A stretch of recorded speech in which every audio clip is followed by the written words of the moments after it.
Hey guys, Shane Wood, General Manager at Port Orchard Ford, and I'm down here for another episode of Hey Community, Let's Meet Your Community. So I'm down here at the South Kitsap High School. I'm meeting with Sara Hatfield, the director of the CTE program down here. We're going to talk with her about the various programs that they offer down here, some of the things she's really proud of, and what she's done to really build this thing up into the awesome program that it is today. So let's come on inside and we'll meet Sara. Come on in.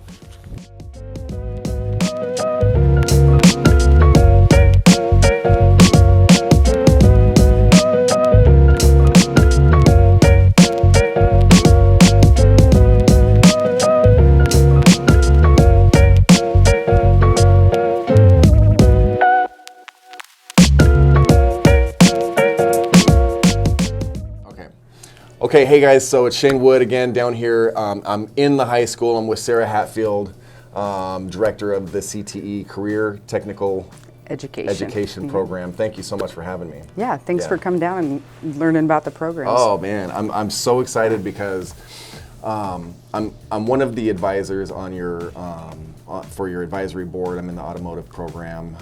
That's been, really cool to be a part of.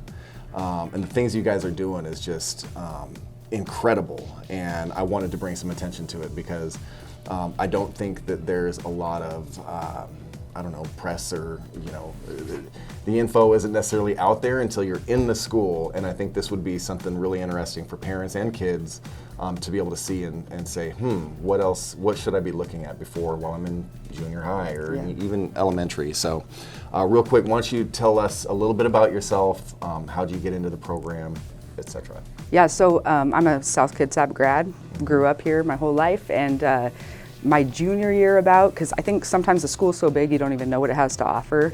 So I didn't know we had an agriculture program and kind of fell into it, ended up loving it and did that, and then decided to become an agriculture teacher. Okay. So I did that and taught in another district for a couple years, then at Cedar Heights for a year, and then taught up here for 7 years in ag. And then during that time, decided to get my master's, but thought I would stay in the classroom for another 20 years.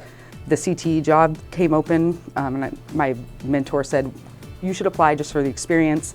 Then they offered me the job, but I was a little caught off guard.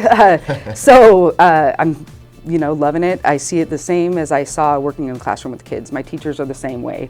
I'm just here to support them so they can do the great things for kids. Yep. And I've really enjoyed it. I mean, it's definitely difficult. It's a learning experience. The cool thing has been when I first started, the majority, I'd say 80% of the teachers I had as teachers. Yeah. So I kind of said, if I mess up, you guys taught me. So, but they were a great group to work with and very supportive and really drive and support the program. So, I love that. I'm a Rain Devil. Go Rain Devils. You've really poured your heart into this thing, and you have an amazing staff. So there's just a lot of really good programs, a lot of really good teachers supporting them. So tell me, why do you think, why is CTE so important, and why should it be on everyone's list in terms of their education? Yeah, so CTE, it's designed to be, it's actually grades 7 through 12 is where CTE programs can be, and they're a program of study which leads to post-secondary education or training or direct job placement. So I think a big value of it is the leadership component that has to be in every course and has an extended part of that. The industry standards, we're talking about real jobs that are out there and kids get to explore them. At the high school we have so many options that we can offer. The cool thing is, I want to be an engineer. Well, go take engineering, and then you go, wait a minute, I don't want to sit at a computer all day. I want to be the ones hands-on. So I'm going to go over to the Woods program. But really those jobs now intersect quite a bit. Right. So having both of that experience before you can go out, you have a better direction of where you're going to get exposed to. And then a lot of the courses, they do leave with certifications, and they leave with dual credits, so the college credit at the same time that they completed the high school course. So it's just that first step out there, or it might be eliminating that step of finding your true passion.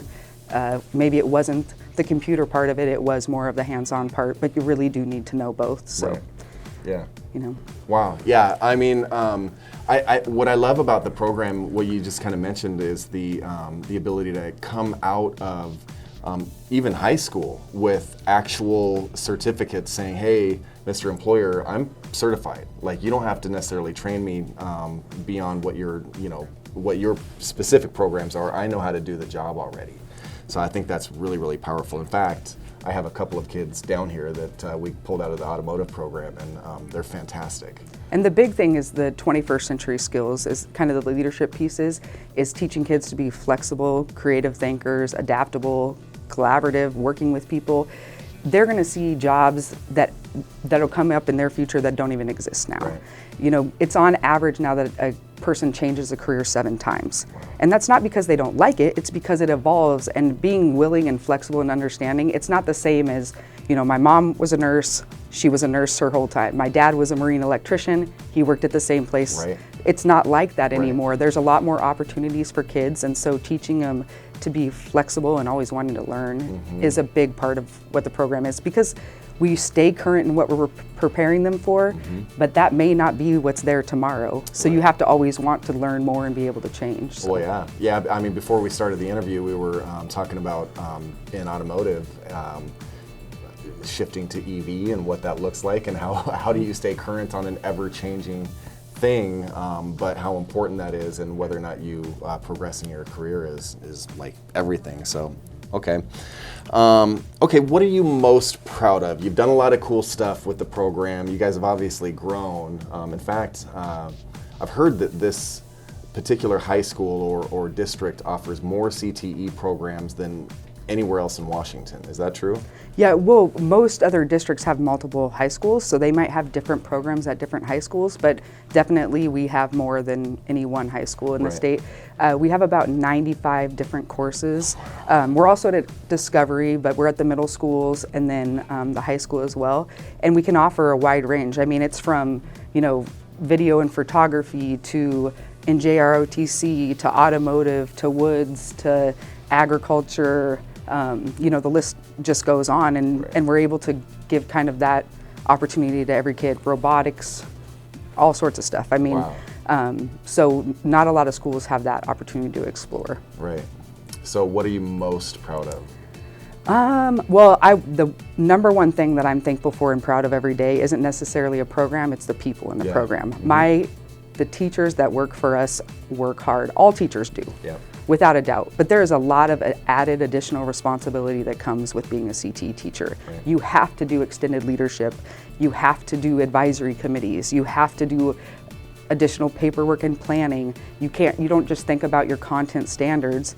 You have to think about the employability skills, and you have to think about the new technology. So just their willingness to learn and adapt is what amazes me every single day, and then how they impact the kids and push that to them.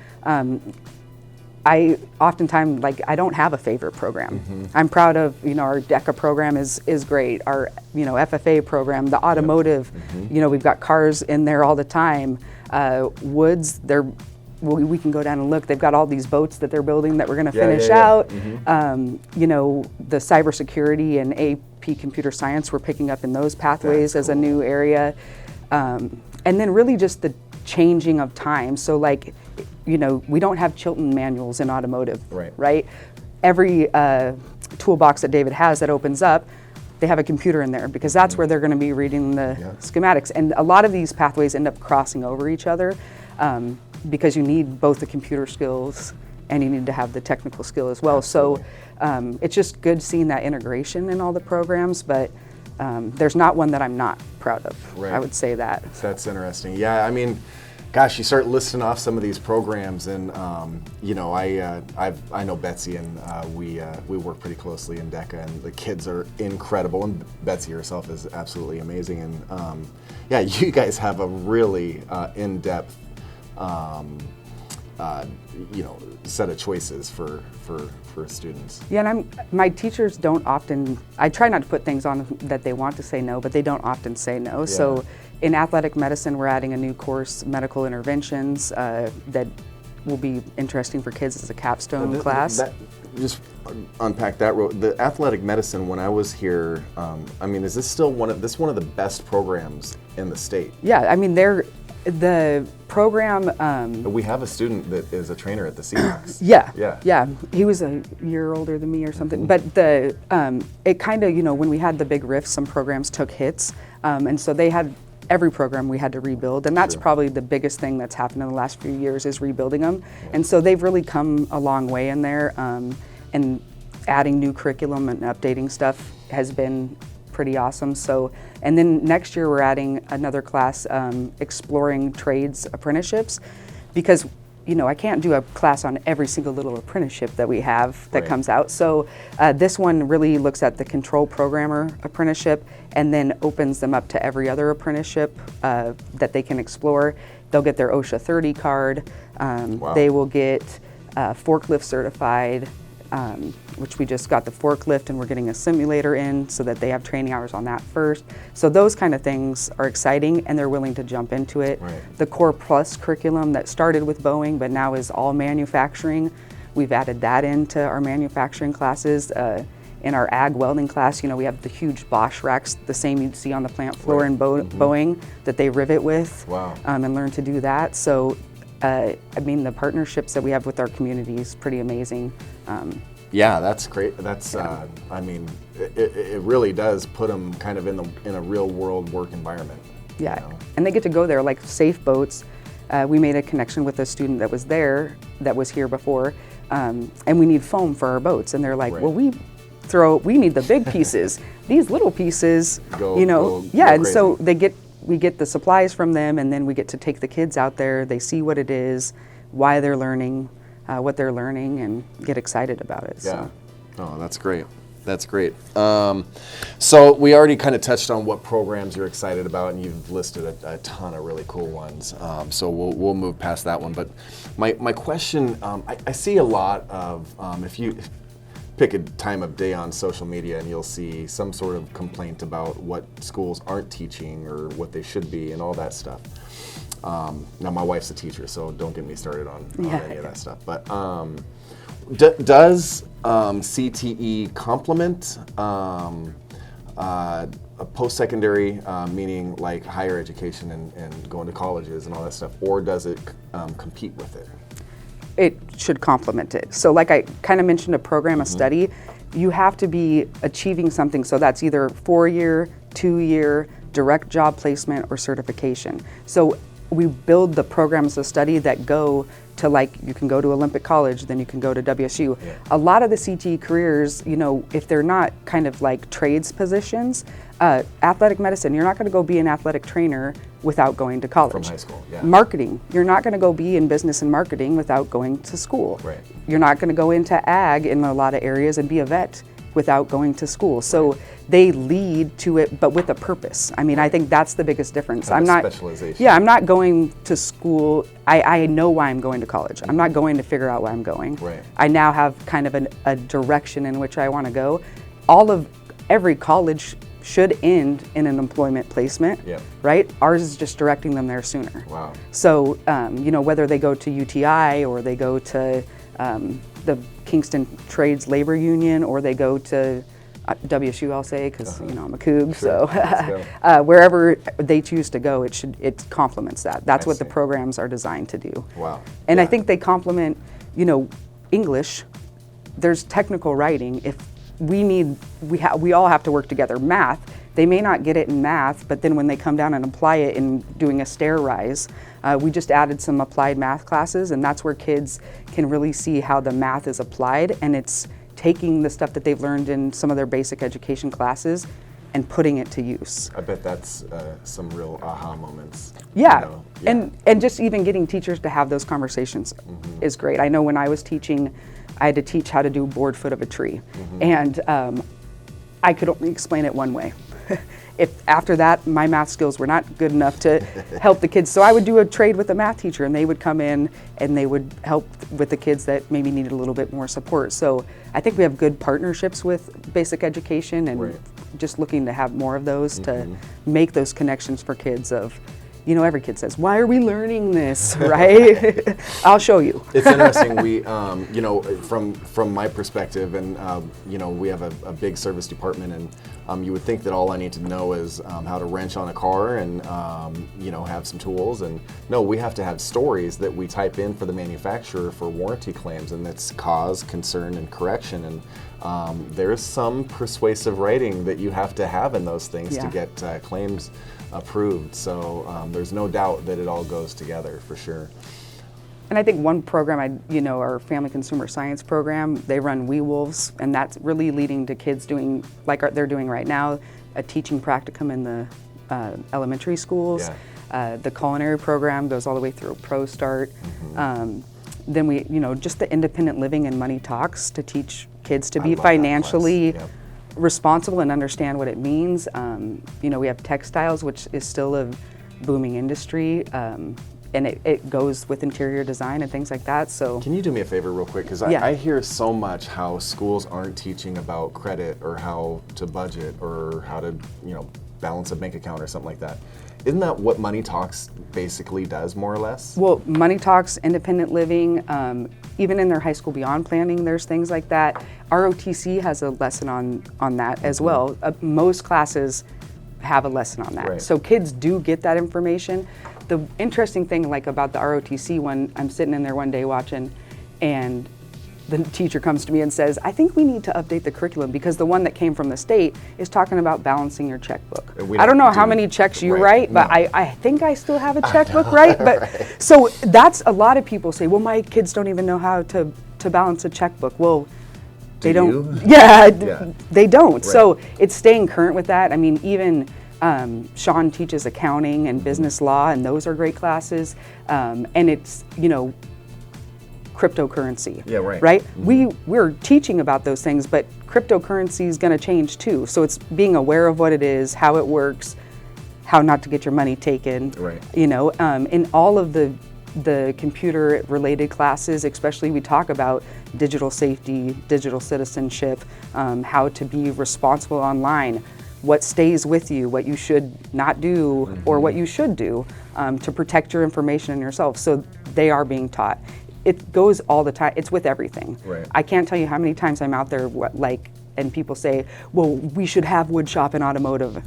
Well, we do. Exactly. And so that's the thing. We need to be better about marketing ourselves and showing it, but it's how to get to everyone and keep it in the forefront and consistent all the time. Well, that's basically more or less why I wanted to do this interview, was to get what the program is and where people can go to start really getting informed about what you guys offer, and any of that information. So where would someone go? So on the district page, there is a link to CTE department, and there we have a quick video, and then we do we have all of our courses listed, and those are in the course catalog, and we're updating that information. And then when we have big things, we really put them out on the Facebook and Instagram. Yep. And then WTV is a CT program as well. So they run channel 205 on Wave Cable, and then they have a YouTube channel that can be watched as well. And what is that called? Do you know?